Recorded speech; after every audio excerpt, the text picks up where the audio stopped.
जसं की सर्वांना माहित आहे की सातारा जिल्हा ही शिवछत्रपतींची भूमी आहे आणि त्या शिवछत्रपतीच्या भूमीमध्येच पाटण हे गाव येतं.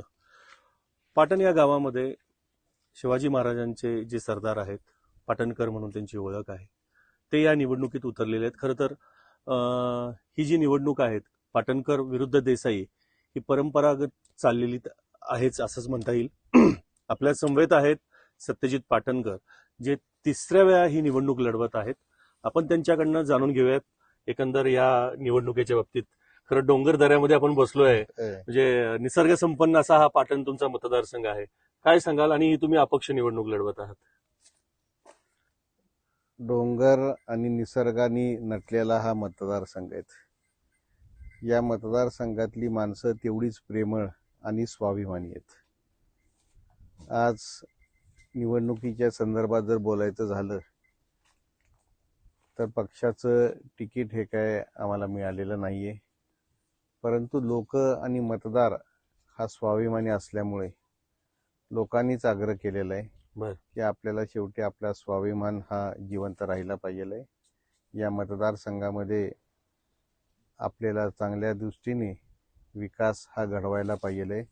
गेले 10 वर्ष विकासाच्या संदर्भात न बोलावं एवढंच थोडं आहे आणि त्या दृष्टीने लोकांनी आग्रह केलेला आहे आणि यावेळेस निवडणूक ही जिंकायचीच, त्या दृष्टीने अपक्ष अर्ज आम्ही भरलेला आहे. खरं बघितलं तर ह्यांचे जे वडील आहेत विक्रमसिंह पाटणकर, हे सर्वात पहिले आमदार होते ज्यावेळेस राष्ट्रवादी काँग्रेस पार्टी शरदचंद्र पवार गटाची स्थापना झाली. जे त्यावेळेस सांगतोय, घड्याळ चिन्ह आणि पवार साहेब ज्यावेळेस बाहेर पडले काँग्रेस आणि या सगळ्याच्याच होतं, त्यावेळेस पाटणकर सरकार हे पहिले होते ज्यांनी शरद पवारांबरोबर आपले पुढची राजकीय वाटचाल सुरू केली. पण आज सत्यजित पाटणकर यांना महाविकास आघाडीने डावललेलं आहे आणि डावलून ते आज अपक्ष निवडणूक लढवत आहेत.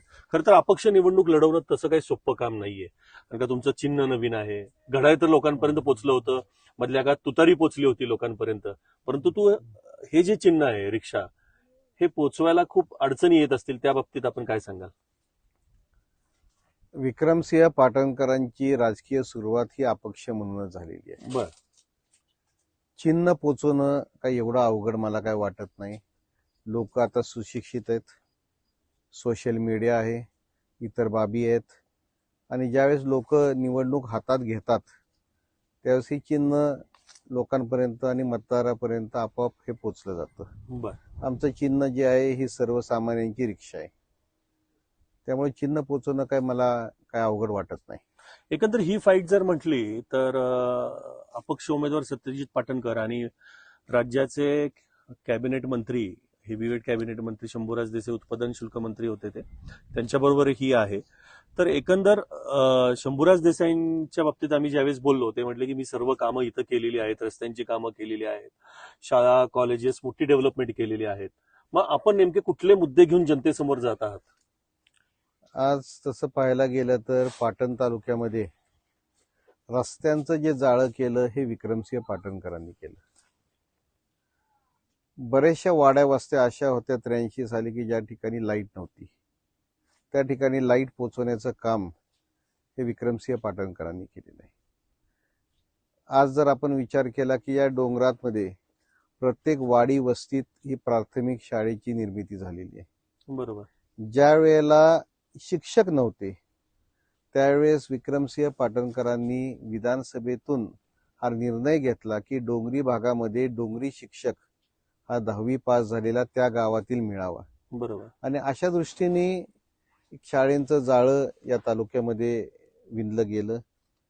त्याचबरोबर कोयना शिक्षण संस्थेच्या माध्यमातून 22 माध्यमिक शाळा आणि कॉलेजेस सुद्धा पाटण विधानसभा मतदारसंघामध्ये झालेले आहेत.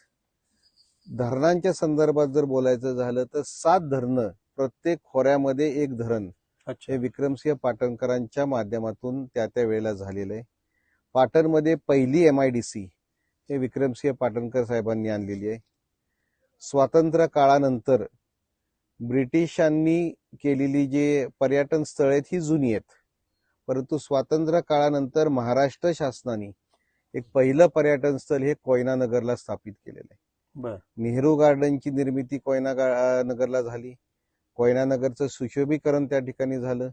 बोटिंगची सुविधा त्या ठिकाणी झाली आणि पर्यटनाच्या माध्यमातून रोजगार निर्मिती मतदारसंघामध्ये करण्याचं काम हे विक्रमसिंह पाटणकरांनी केलेलं आहे. या मतदारसंघामध्ये पहिलं ITI, शासकीय ITI हे सुद्धा पाटणकर साहेबांनी या ठिकाणी आणलेलं आहे. त्यामुळे विकास हा विक्रमसिंह पाटणकर साहेबांच्याच माध्यमातून त्या वेळेला झालेला आहे. अच्छा. आज नुसतं काय चाललेलं आहे की गेल्या 10 वर्षामध्ये जे रस्ते केले होते, जे शाळा केल्या होत्या, यांचं दुरुस्तीचं काम फक्त चालू आहे. अच्छा. विकास ही प्रक्रिया असते. कामं ही जुनी होतात, खड्डे पडतात, इमारती जुन्या होतात, परंतु मूळ जो पाया आहे हा विकासाचा हा विक्रमसिंह पाटणकर साहेबांच्या माध्यमातून निर्माण झालेला आहे. अच्छा. आज जर आपण पाहिलं तर कोयना धरणाच्या संदर्भात जे प्रश्न राहिलेले आहेत पुनर्वसनाचे, धरणग्रस्त पुनर्वसनाचे जे प्रश्न आहेत ते खूप आहेत. म्हणजे महाराष्ट्रभर गाजतो तो धरणग्रस्तांचा प्रश्न आणि प्रत्येक वेळेस जो कोणी येतो, जो मंत्री येतो, अगदी तुमच्या इथले विद्यमान मंत्री असतील, त्यांना आश्वासनं मिळतात, परंतु तो सॉल्व्ह झालेला नाहीये.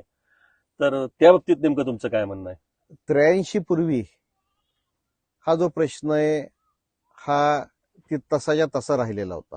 बर. परंतु पहिल्यांदा निवडून गेल्यानंतर पहिल्या अधिवेशनामध्ये कोयना धरणग्रस्तांना न्याय मिळालेला नाहीये ही भूमिका त्यावेळेस विक्रमसिंह पाटणकरांनी मांडली. या प्रश्नाला सोडवण्यासाठी गती मिळाली. बर. गेल्या 10 वर्षामध्ये आज आम्ही जरी सत्तेत नसतो तरी सुद्धा जे सत्तेत आहेत त्यांनी हा प्रश्न सोडवण्यासाठी काहीही प्रयत्न केलेले आज तर दिसत नाहीत. त्यामुळे तेही प्रश्न प्रलंबित आहेत. नजीकच्या काळामध्ये तेही प्रश्न आम्ही मार्गी लावण्याचा प्रयत्न निश्चितपणे आम्ही करणार आहोत. आता ही जी परिस्थिती आहे पाटण विधानसभा मतदारसंघामध्ये, एका बाजूला उभाटाचे उमेदवार हर्षद कदम आहेत, दुसऱ्या बाजूला शंभूराज देसाई आहेत. खरं तर पाटणची निवडणूक म्हटलं तर देसाई गट आणि पाटणकर गटच असते. म्हणजे चिन्हापेक्षा तुम्ही जे मगाशी म्हटला चिन्ह मला पोचवणं काय अवघड नाही. 2 गटातली ही निवडणूक, परंतु ही संघर्षाची निवडणूक आहे, आपली तिसरी निवडणूक आहे. तर ह्या निवडणुकीला नेमकं आपण कसं बघताय? या निवडणुकीला मी तर या ठिकाणी मान्य करेल की लोकांनी हातात घेतली निवडणूक. बर. लोकांचा स्वाभिमान हा धनशक्तीच्या विरोधात जनशक्तीचा निर्माण झालेला आहे. बर. तालुक्यामध्ये आज जर आपण पाहिलं तर सगळीकडं विकास कामाच्या नावाखाली एकतर गद्दारी झालेली आहे. अच्छा. विकास कामाच्या नावाखाली मलिदा गँग निर्माण झालेली आहे. टक्केवारीला फार मोठ्या प्रमाणामध्ये तालुक्यामध्ये ही प्रोत्साहन देण्याचं काम काही मंडळींनी केलेलं आहे आणि त्या दृष्टीने लोकांमध्ये सुद्धा एक चीड आहे की आपले स्वतःचे जे आपण कर भरतो हा पैसा हे वेगळ्या मार्गाने या ठिकाणी उधळला जातोय. बर. भ्रष्टाचार फार मोठ्या प्रमाणामध्ये आहे आणि त्यामुळं लोकांनीच आता ही निवडणूक हातात घेतलेली आहे आणि लोकांचा स्वाभिमान जागा झालेला आहे. अच्छा. मग आता ही निवडणूक आता ठीक आहे, लोकांनी हातात घेतली. भविष्यात आपण जर ही निवडणूक जिंकला तर आपली नेमकी भूमिका काय असेल आणि आपलं विजन काय असेल पाटण मतदारसंघासाठी? पहिली गोष्ट म्हणजे ही निवडणूक आम्ही जिंकणारच आहोत. बर. पूर्ण आत्मविश्वास आहे? पूर्ण आत्मविश्वास ही निवडणूक आम्ही जिंकणारच आहोत. आणि ही जिंकल्यानंतर पहिल्यांदा आम्हाला तालुक्यामध्ये जे विकासाची कामं निकृष्ट दर्जाची झालेली आहेत. बर. आणि बरेच ठिकाणी विकास हा पोचवण्याचं नुसतं यादीमध्ये आहे. वास्तविक पाहता ज्या ज्या गावांच्या समोर बोर्ड लावलेले आहेत विकासाचे, त्या ठिकाणी बऱ्याच ठिकाणी बोर्डावर विकास कामं आहेत, परंतु वास्तविक तिथं विकासच झालेला नाहीये. अच्छा. आज जिथं जिथं विकास झालेला नाहीये त्या ठिकाणी विकास पोचवण्याचं काम आम्ही निश्चितपणे या ठिकाणी करणार आहोत. मलिदा गँगचा पहिल्यांदा आम्ही नामोनिशान मिटवण्याचा प्रयत्न करणार. बर. भ्रष्टाचार हा विकासातून काढून टाकणार आणि चांगल्या प्रकारचा चांगल्या दर्जाचे रस्ते तालुक्यामध्ये पुन्हा निर्माण कसे होतील या दृष्टीने आम्ही काम करणार आहोत. शिक्षण व्यवस्था जी आज कोलमडलेली आहे, कारण आज तसं पाहायला गेलं तर शाळेंचं बळकटीकरण कमी आणि बारची संख्या बर या तालुक्यामध्ये फार मोठ्या प्रमाणामध्ये आता मतदारसंघामध्ये झालेली या 2 म्हणजे वर्षात दिसते. शंभूराज देसाई हे उत्पादन शुल्क मंत्री आहेत आणि महाराष्ट्रातलं जे सगळं महसूल जो गोळा होतो सर्वात जास्त जो गोळा होतो तो उत्पादन शुल्क खात्याकडनं गोळा होतो. तर तुमचं नेमकं म्हणणं काय आहे त्याच्या बाबतीत मला ते बारची संख्या या 2-2.5 वर्षामध्ये फार मोठ्या प्रमाणात तालुक्यामध्ये झालेली आहे. बर आणि बारची संख्या झाल्यामुळं तरुण सुद्धा वाईट मार्गाने आज जाण्याची एक भीती निर्माण झालेली आहे. उद्या सत्तेत आल्यानंतर पर्यटनाला पुन्हा चालना देण्याचं आम्ही काम करू. अच्छा MIDC मध्ये सुद्धा प्रकल्प नवीन कसे येतील आणि रोजगार निर्मिती पाटण विधानसभा मतदारसंघामध्ये कशी होईल यासाठी निश्चितपणे आम्ही प्रयत्न करणार आहोत. पर्यटनाच्या दृष्टिकोनातूनच मला एक विचारायची की आपल्या महाराष्ट्राची भाग्यलक्ष्मी हे कोयना धरण आहे आणि हे वाढवण्यासाठी पर्यटन हा तुमच्या तालुक्याला म्हणजे आपल्या या तालुक्याला फार महत्वाचा पर्यटनाचा वाव फार मोठा आहे. त्या दृष्टिकोनानं काही स्पेसिफिक ब्ल्यू प्रिंट आहे का आपल्याकडं? पहिली गोष्ट म्हणजे ज्या वेळेला पर्यटनाला सुरुवात झाली, हा. 2004 साली पाटणकर साहेब मंत्री असताना नवीन महाबळेश्वर प्रकल्पाला चालना मिळाली. बर त्यानंतर पराभव झाल्यानंतर तो प्रोजेक्ट तसाच राहिला. परंतु त्यावेळेस जे निर्माण केलेलं कोयना नगरचं सुशोभीकरण असेल, नेहरू गार्डनची उभारणी असेल, बोटिंग चालू केलेलं होतं. आज तसं पाहायला गेलं तर तुम्ही स्वतः जाऊन जर बघितलं तर या सर्व प्रकल्पांची काय दशा आहे, अच्छा आज नेहरू गार्डनची काय दशा आहे हे तुम्ही जाऊन बघा. कारण ज्यावेळेस नेहरू गार्डन उभारलं त्यावेळेला जवळजवळ 1.5 ते 2 लाख पर्यटक बर फुटफॉल त्यावेळेस तिथं झालेला आहे. निश्चितपणे पर्यटक वाढले की लोकल पेठा असतात, बाजारपेठा असतात, यांना चालना मिळते. बरोबर आहे. परंतु तो पूर्ण फुटफॉल कमी झाल्यामुळं आज कोयना नगर सारख्या शहर असेल किंवा इतर हायवेवरती गावं असतील त्या ठिकाणी सुद्धा व्यवसायाला हा थोडासा कुठंतरी कमी झालेला आपल्याला दिसून येतं. बरोबर. गेल्या 5-10 वर्षामध्ये मुंबईला स्थलांतर झालेलं फार पाहायला मिळतं. अगदी अगदी तुमच्या तालुक्यातले भरपूर लोक मुंबईला आणि गेले. मुंबईला. आणि ह्याचं अजून एक कारण आहे की रोजगार निर्मिती तर तालुक्यामध्ये झालेलीच नाहीये. अच्छा परंतु डोंगर पठारावरती आणि डोंगरच्या पायथ्याला जी गावं आहेत ती पिकायची आता बंद झालेली आहे. अच्छा कारण जी शेती पिकती ती वन्य प्राणी नाश करतात. बरोबर. आणि जो मोबदला मिळतो हा फारच कमी आहे. बाजार भावाप्रमाणे हा मोबदला मिळत नाही, पंचनामे वेळेत होत नाहीत. वास्तविक पाहता आम्ही गेल्या 4 वर्षात 3-4 वेळा आंदोलनं केलीत. आम्ही मोर्चा काढलेत की आमच्या शेतकऱ्याचं नुकसान भरपाई हे बाजार भावाप्रमाणे मिळावं, फॉरेस्ट खात्याने याचे पंचनामे करावेत. परंतु त्या दृष्टीने सुद्धा आमच्या लोकप्रतिनिधींनी गेल्या 5 वर्षामध्ये कुठलाही प्रश्न या संदर्भातला मार्गी लावलेला नाहीये. बरोबर. आणि शेती पिकत नसल्यामुळं लोक मुंबईला आणि पुण्याला जायचे आता वाढलेत. अच्छा आज तुम्ही गावात गेला त्या डोंगर पायथ्यावरतील गावात जर आपण गेलो तर आपल्याला दिसेल की जवळजवळ 60% घरांना कुलप आहेत. बर एवढी माणसं आज मुंबईला गेलेली बर. आहेत. निवडून आल्यानंतर आमचं प्राधान्य राहणार आहे की पुन्हा या मंडळींनी जो चालू असलेला पर्यटनाचा व्यवसाय बंद पाडला, अच्छा जसं बोटिंग बंद पाडलं, बर हे कसं चालू होईल. दुसरं आमच्या शेतकऱ्याला जे नुकसान होतंय वन्य प्राण्यांकडून त्याला बाजारभावाप्रमाणे कशी भरपाई मिळेल. आणि सगळ्यात मोठी अडचण म्हणजे पंचनामे हे त्वरित झाले पाहिजेत आणि हे फॉरेस्ट खात्याच्या पुढाकाराने झाले पाहिजेत. अच्छा शेतकऱ्यांनी फॉरेस्ट खात्याकडे हेलपाटे मारून चालणार नाही. अच्छा फॉरेस्ट खातं शेतकऱ्याकडे आलं पाहिजे पंचनामे करायला बर. तातडीने.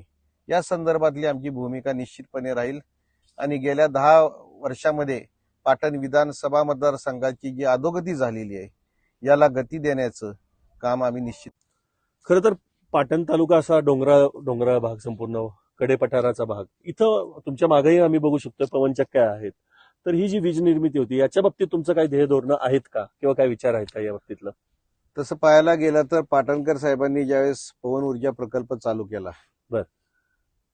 त्यावेळेस जवळजवळ माझ्या माहितीप्रमाणे 2 ते 3 हजार पवनचक्क्या होत्या. अच्छा त्यावेळेस जे धोरण होतं आणि त्यांनी पवनचक्क्यांना प्रोत्साहन दिलं त्यामुळं फार मोठ्या प्रमाणावरती रोजगार निर्मिती निर्माण झाली. अच्छा स्थानिक लोकांना. परंतु आत्ताच्या जे 10 वर्ष झालेले आहेत ह्या 10 वर्षामध्ये पवन ऊर्जाच्या संदर्भात नवीन कुठलीही अट्रॅक्टिव्ह अशी पॉलिसी न आल्यामुळं नवीन पवनचक्क्या काहीच उभा झालेल्या नाहीत. अच्छा. आणि ज्या जुन्या पवनचक्क्या आहेत बर त्यांचा लाईफ स्पॅन संपल्यामुळं बर त्या स्क्रॅप झालेल्या आहेत. अच्छा. त्यामुळे रोजगार निर्मितीला सुद्धा जवळजवळ 50% कट बसलेला आहे. बर आम्ही शासनात आल्यानंतर पुन्हा पुनर्जीवित करण्यासाठी पवनचक्क्यांना आम्ही या ठिकाणी प्रोत्साहन देण्याचं काम आम्ही प्रयत्न करू, बर. जेणेकरून पुन्हा रोजगार निर्मिती या ठिकाणी झाली पाहिजे. अच्छा. आणि मला दुसरं असं विचारायचं काही आता इथं रोजगार निर्मिती आता खरं तर देसाई साहेबांचा एक कारखाना तर आहेच, पण तुमचाही काहीतरी उद्योजक म्हणून तुम्ही काही असे प्रोडक्ट्स केलेले आहेत. मला असं वाटतं मिल्कचं वगैरे तुमची आहेच, आणि आणखीन काही नवीन काय प्रोडक्ट्स आहेत का जी तालुक्यातील मुलांना रोजगार निर्मिती मिळेल अशा दृष्टिकोनातून तुमचे काही विचार आहेत का?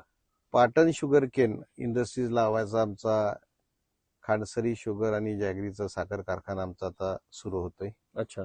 येणाऱ्या महिन्या 1.5 महिन्यामध्ये याचं गाळप सुद्धा चालू होईल. अच्छा. आणि एकदा गाळप चालू झालं की निश्चितपणे त्या ठिकाणी 200-250 लोकांना कामाची व्यवस्था होईल, रोजगार निर्मिती होईल. आणि उसाला आज तसं पाहायला गेलं तर आमच्या तालुक्यातला साखर कारखाना हा इतर कारखान्यांपेक्षा 350 ते 400 रुपये टनाला कमी देतोय. अरे बाप.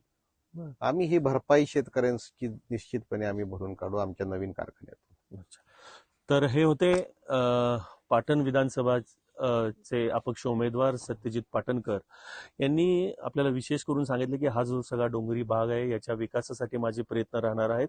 निवडून आल्यानंतर माझ्या गावातला, माझ्या परिसरातला, माझ्या तालुक्यातला जो युवक आहे जो मुंबईला जातो त्याच्या हाताला रोजगार निर्मिती कशी मिळेल याच्यासाठी मी नवीन उद्योजक, नवीन काही प्लांट्स तयार करणार, त्याच्यामध्ये शुगर केन इंडस्ट्री त्यांनी सांगितलेलं आहे आपल्याला.